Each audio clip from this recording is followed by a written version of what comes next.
Iran rejects US-backed humanitarian operation in Gaza.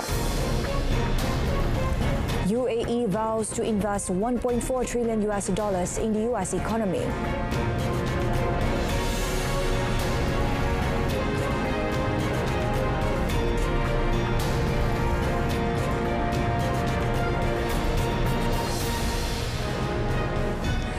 Good afternoon and Salam Malaysia Madani. I'm Shuhaida Arifin and you're watching World Today. The Republic of Tatarstan has enormous potential and Malaysia is ready to discuss trade and economic issues with it, such as Islamic banking and the halal industry in Kazan, the capital of the Republic.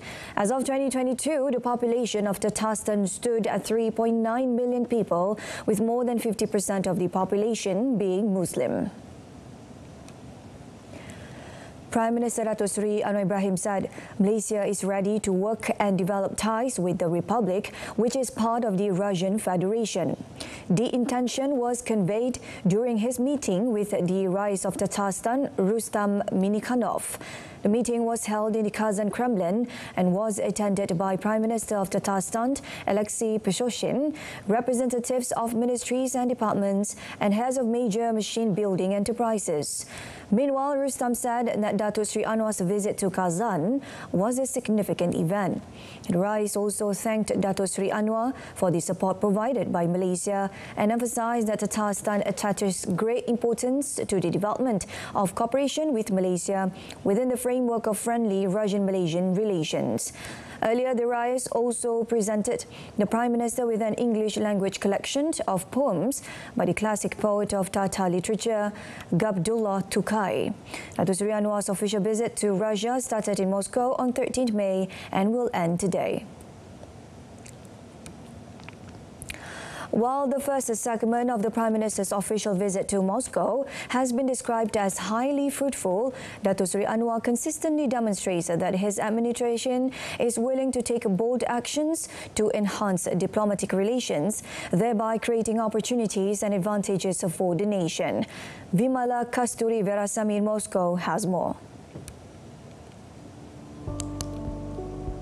During his visit to Moscow, Prime Minister Datuk Seri Anwar Ibrahim held a bilateral meeting with Russian President Vladimir Putin.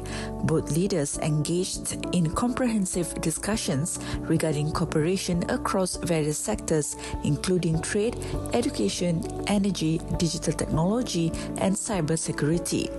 Malaysia welcomes Russia's efforts to expand bilateral trade and attract new investments from the country. Furthermore, the Prime Minister also invited Russian airlines to resume direct flight routes to Malaysia to enhance tourism and cultural exchange. Datuk Seri Anwar also raised the issue on MH17 tragedy during his visit to Moscow. This demonstrates Malaysia's unwavering commitment to ensuring that justice is pursued fairly and comprehensively. In addition to the meeting with the President of Russia, Datuk Seri Anwar also held a bilateral meeting with the Prime Minister of Russia along with delegations from both countries. Malaysia has also expressed its intention to double the export of high-value products to Russia, such as medical devices and solar panels.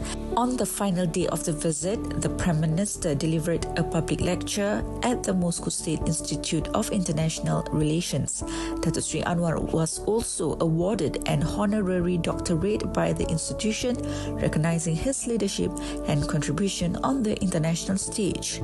The meeting between Prime Minister Datuk Seri Anwar Ibrahim and Russian President Vladimir Putin make a significant aspect of the Prime Minister's official visit to Moscow, Russia. The leaders engaged in discussion regarding a range of bilateral matters and export opportunities for collaboration between Malaysia and Russia across multiple sectors. Additionally, they shared perspectives on regional and global developments of shared concern. Terima kasih, Rasmi, Moscow RTM.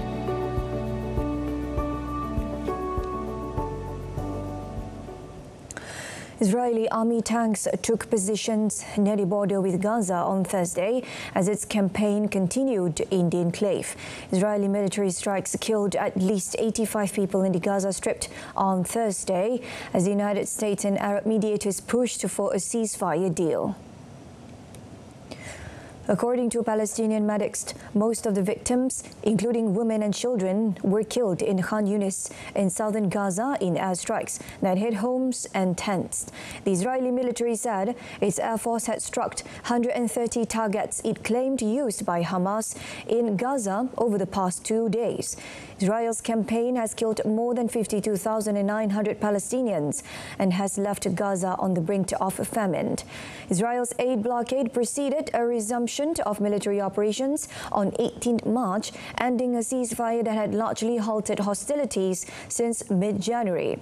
For weeks, UN agencies have warned that supplies of everything from food and clean water to fuel and medicines are reaching new lows. The World Health Organization said the last hospital in Gaza providing cancer and cardiac care had stopped functioning after an Israeli attack on Tuesday left it severely damaged and inaccessible. The United Nations said it won't take part in a US-backed humanitarian operation in Gaza because it is not impartial, neutral or independent, while Israel pledged to facilitate the effort without being involved in aid deliveries. I've made it clear that we participate in aid operations if they are in accordance with our basic principles.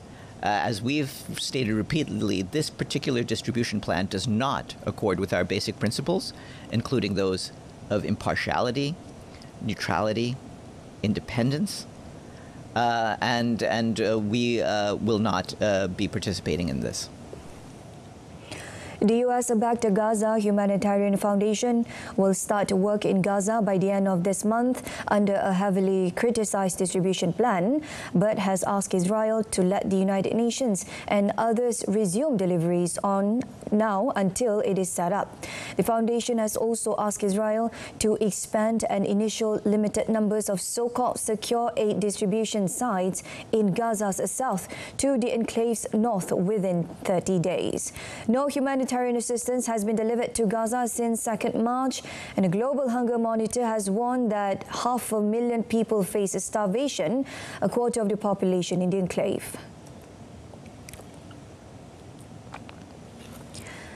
Meanwhile, U.S. Secretary of State Marco Rubio voiced openness to any new ideas to bring aid into Gaza after a U.S. and Israeli-backed plan was sharply criticized, expressing concern over the humanitarian situation in the territory.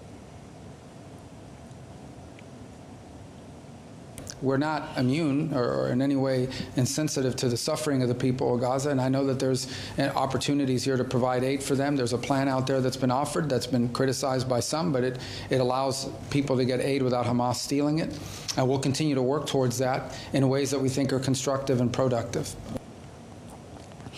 Rubio also said he spoke about the situation in Gaza in telephone call on Thursday with Israeli Prime Minister Benjamin Netanyahu as President Donald Trump tours Arab monarchies in the Gulf region. Talks in Istanbul between Turkey's top diplomat and a Russian delegation have ended with the two sides set to meet again today with the Ukrainians.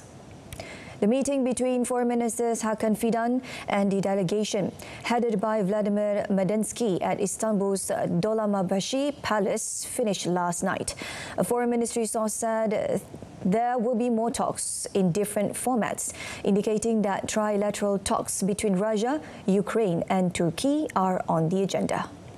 Ukrainian President Volodymyr Zelensky, who had flown to Turkey in the hope of meeting a top-level Russian delegation in Istanbul, instead stayed in Ankara, where he had talks with Recep Tayyip Erdogan. With Russia showing up with a relatively low-level team, Zelensky then decided to send his defense minister, Rustem Umerov, to lead the Ukrainian delegation. Medensky, who heads the Russian team, is a hawkish advisor to Russian President Vladimir Putin, who has questioned Ukraine's right to exist and led failed talks in 2022 at the start of the war.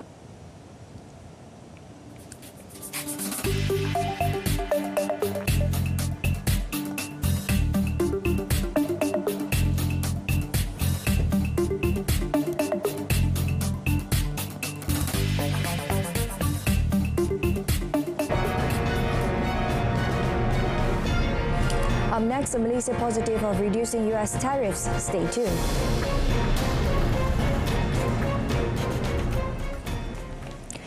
The UAE vowed to invest $1.4 trillion in the US economy over 10 years, the latest in a raft of multi-billion pledges and deals secured during President Donald Trump's Gulf tour. Trump visited the UAE's capital city on Thursday, the last stop of a tour of Gulf states, after visiting Saudi Arabia and Qatar. UAE President Sheikh Mohammed bin Zayed Al Nahyan told Trump that the relationship between the two longtime security allies had taken a significant leap forward since Trump took office.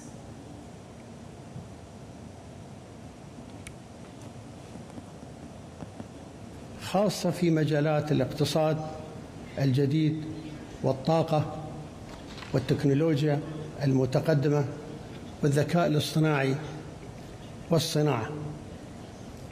ومما يؤكد على ذلك مخطط دولة الإمارات للاستثمار في الولايات المتحدة في هذه المجالات من خلال المؤسسات الاستثمارية الإماراتية وبقيمة 1.4 trillion dollar. He added that the UAE was keen to expand the friendship for the benefit of both countries.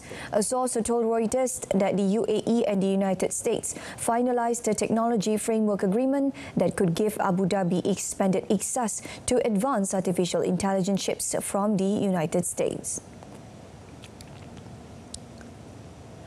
Malaysia is optimistic of achieving a deal with Washington to reduce tariffs. Minister of Investment, Trade and Industry, Tengku Datuk Seri Zafrul Tengku Abdul Aziz, expressed the optimism following his meeting with the U.S. Trade Representative Jamison Greer on the sidelines of a two-day gathering of trade ministers from 21 member economies of the Asia-Pacific Economic Cooperation Group. It was his second meeting with the Greer since Malaysia officially started the negotiations with Washington 2 weeks ago. We're moving in the right direction, and recently we also see the de-escalation between US and China, right, and over the weekend in Geneva, and before that there was an announcement as well within UK and US. So we think, at the end of the day, if we can show a win-win solution for both countries, we should come to an amicable agreement. He added that the government would raise the issue of industries central to the economy, including aerospace and semiconductors. Prime Minister Datuk Seri Anwar Ibrahim earlier this month said the country may be able to negotiate tariff reductions, as Washington had agreed to further talks during preliminary discussions. Japan's economy shrank for the first time in a year in the March quarter at a faster pace than expected. The world's fourth largest economy is trying to negotiate relief from punishing US trade tariffs as it seeks to shake off stagnation that has long plagued the country. Preliminary government data showed real GDP contracted an annualized 0.7% in January-March, much bigger than a median market forecast for a 0.2% drop. It followed a revised 2.4% increase in the previous quarter. Private consumption, which accounts for more than half of Japan's economic output, was flat in the first quarter. External demand or net exports shaved 0.8 percentage points of GDP growth. A global trade war touched off by Trump's sweeping tariffs has jolted financial markets and complicated the Bank of Japan's decision on when and how far it can push up interest rates. There's also uncertainty on whether Japan can win exemptions from US tariffs in bilateral trade talks with Washington. Social media app TikTok was charged by European Union tech regulators for breaching the EU online content rules, putting its owner ByteDance at risk of a fine as much as 6% of its global turnover. The European Commission said it had sent its preliminary findings to TikTok following an investigation launched in February last year.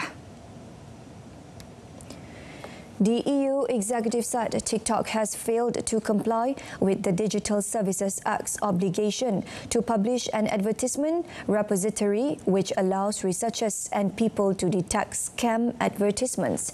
The DSA requires online platforms to do more to tackle illegal and harmful content as well as provide information on advertisements. The Commission said the company does not provide the necessary information about the content of advertisements, the targeted users and who paid for the advertisements. TikTok, which also faces a second DSA investigation into its management of risk related to elections, did not respond immediately to an emailed request for comment. The social media platform can be asked to see the Commission's documents and provide a written response before the watchdog issues a decision.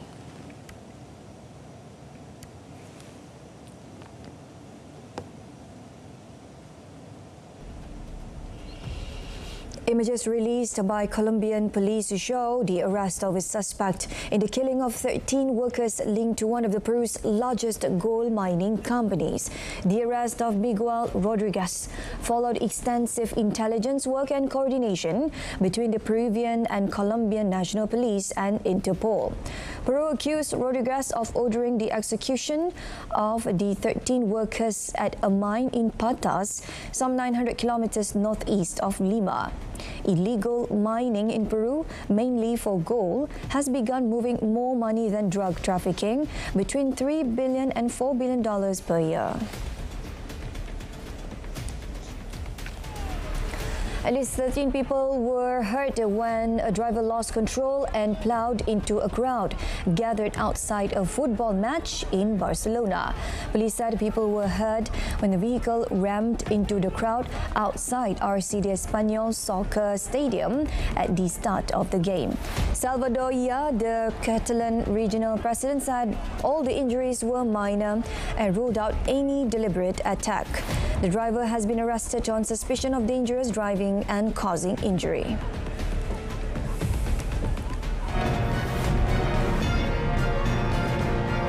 Up next in sports, Malaysia triumph against Thailand to bag the Rugby Champions title. Stay with us.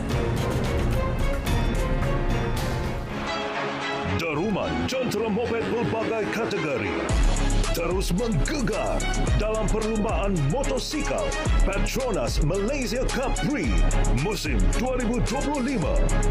Dengan jiwa kelajuan, nantikan pecutan kemenangan setiap pelumba hanya di RTM.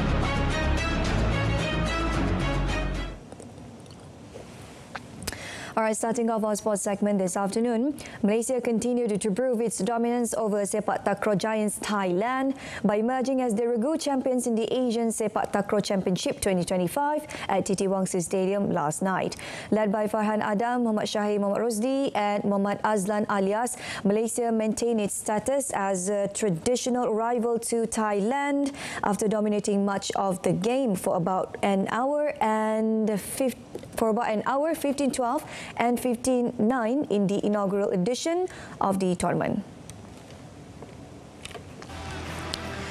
In the first set, Malaysia started the match excellently with most of the serves perfectly executed by Muhammad Shahir.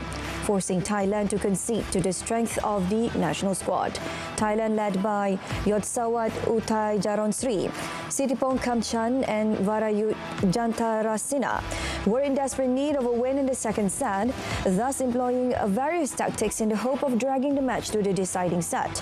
But all their attacks were neutralized by the Malaysian trio, thus confirming a stylish victory. The victory also repeats Malaysia's success at the 2024 World Cup in the same event, where the national squad won the final match against Thailand.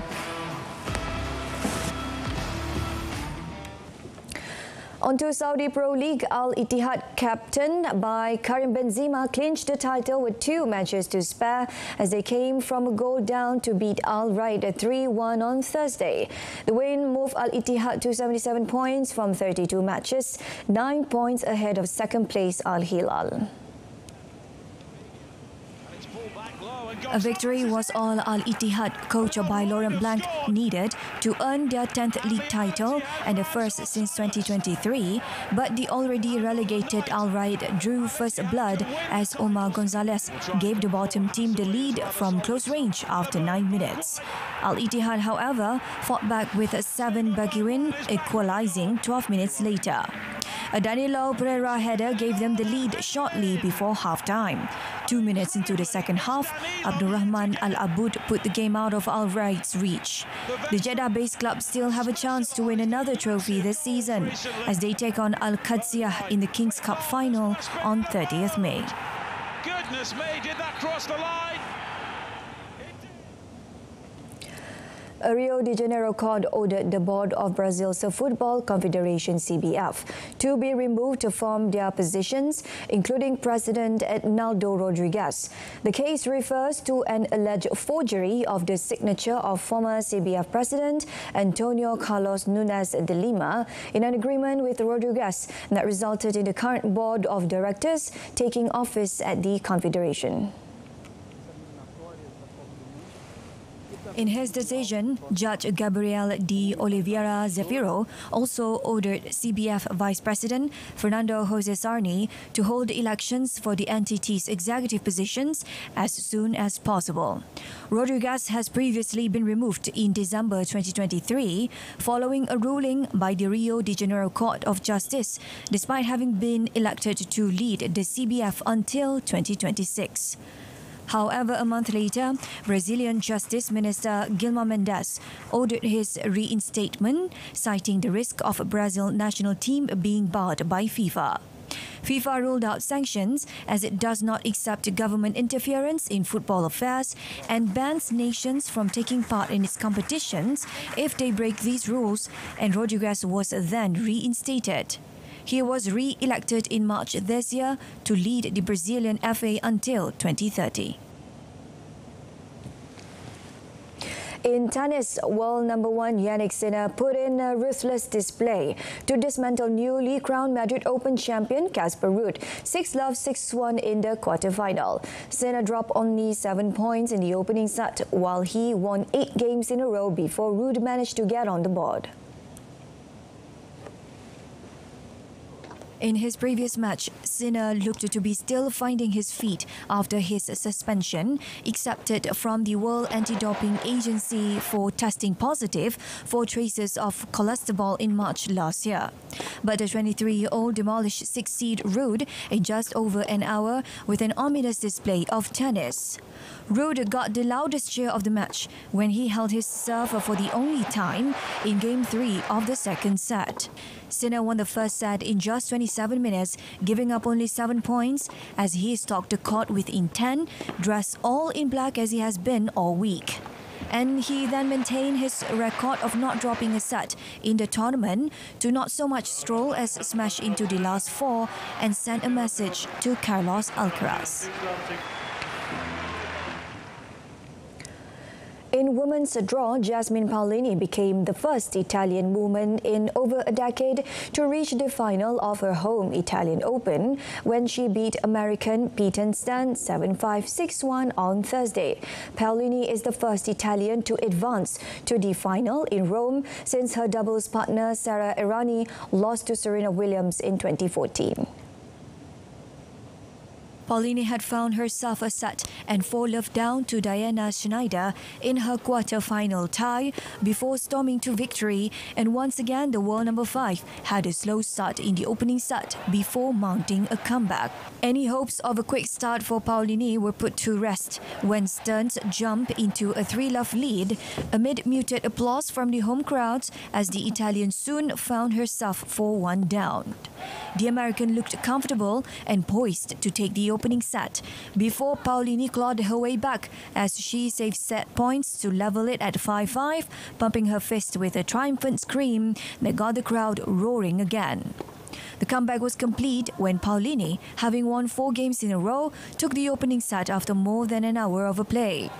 The momentum was firmly with Pauline as she broke Stearns for a 5th time to go 4-1 up in the second set, and then deflated Americans had no answers as the Italians' winners whizzed past her. Stearns fired forehand wide on match point as the crowd erupted, and Pauline raised her arms in celebration. On to cycling. Caden Groves won the 6th stage of the Giro d'Italia in a sprint finish on Thursday after the stage was neutralized following a huge crash in a wet condition on the 227-kilometer ride from Potenza to Naples. The longest stage of this year's Giro had only a winner to celebrate, as the crash, which occurred with about 70 kilometers to go, forced organizers to make the decision not to award points, time gaps or bonuses. The peloton was 47 seconds behind the leader duo of Enzo Pellegrini and Tecco van der Hoorn when several riders in the bunch crashed on the slippery road. The race was neutralized and the peloton slowed down by the race director before it resumed with nothing on offer apart from a stage win. Hindley, the 2022 Giro winner, was forced to abandon as he eventually got into an ambulance for treatment. Carapaz, whose jersey had been torn in the fall, rejoined the peloton, while Joseph Cerny had to abandon the race as well. Rainer Keplinger was taken to hospital with an injured finger, cuts and bruises. With teams opting not to take any risk until their finale, they eventually caught up with the lead duo with less than 3 kilometers to go, while Mats Pedersen, who has won 3 stages, eased up and did not sprint to the finish. However, he retained the race lead, with the Danish rider holding a 17-second advantage over Primož Roglič.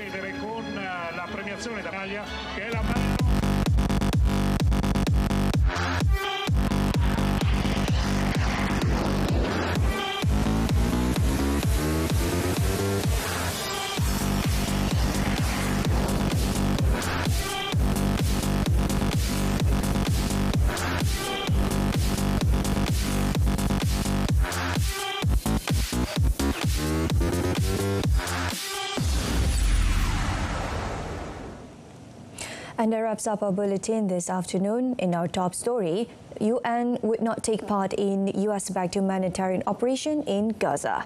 Do join us again tonight at 8:30 p.m. on TV1 and saluran Berita RTM for more, or you can always stream us live on RTM Click's website and mobile app. Till then, I'm Shuhaida Arifin from River to the Sea. Palestine will be free. Goodbye and thank you for watching.